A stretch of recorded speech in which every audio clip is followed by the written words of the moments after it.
කොහොමද කට්ටියටම අපි අද හදමු චොකලට් බේරන ලාවා කේක්. හදලා බලමුද එහෙනම්.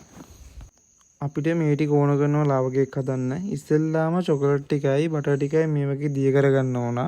මේකට කියන්නේ ඩබල් බෝයිල් කරනවා කියලා. ඔයගොල්ලෝ ගාව මයික්‍රෝ ඕවෙන් එකක් තියෙනවා නම් මයික්‍රෝ ඕවෙන් එකට දාගන්න. ඊට පස්සේ අපි බිත්තර ටිකයි සීනි ටිකයි දාලා හොඳට මික්ස් කරගන්න ඕන. සීනි ටික දී වෙනකන්. ඊට පස්සේ මම මේ බිත්තර ටික දාගත්ත වෙන භාජනයකට මොකද අරක ලොකු මදින්ද.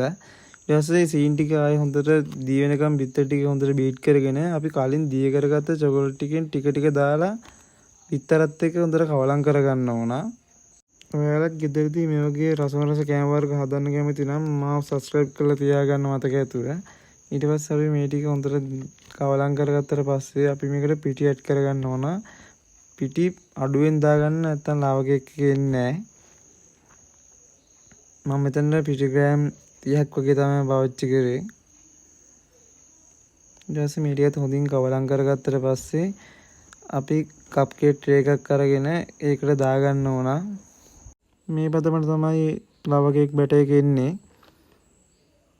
ඔයගොල්ලෝ මගේ වීඩියෝ වලට කැමති නම් ඔයගොල්ලන්ගේ අදහසත් මේකට කියාගෙන යන්න. තව මොනවද ඇඩ් වෙන්න ඕන, තව මොකක්ද වෙන වැරදි තව මම ඉම්ප්‍රූව් කරගන්නේ කොහොමද කියලා.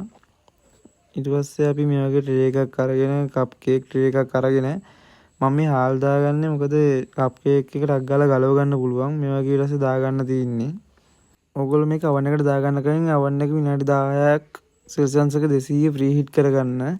ඊට පස්සේ ඒ උෂ්ණත්වයෙන්ම විනාඩි 10ක් 12ක් මේක බේක් කරගන්න.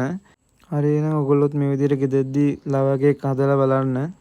ඔයගොල්ලොත් ලාවා කේක් ගෙදරදී කලින් හදලා තියෙනවා. හරි මගේ වීඩියෝ දැකලා හරි හදුවා නම් ඒක කොහොමද රහයිද කොහොමද කියලා අදහස් කමෙන්ට් කරගෙන යන්න. අපි ඊළඟ වීඩියෝ හමුවෙමු.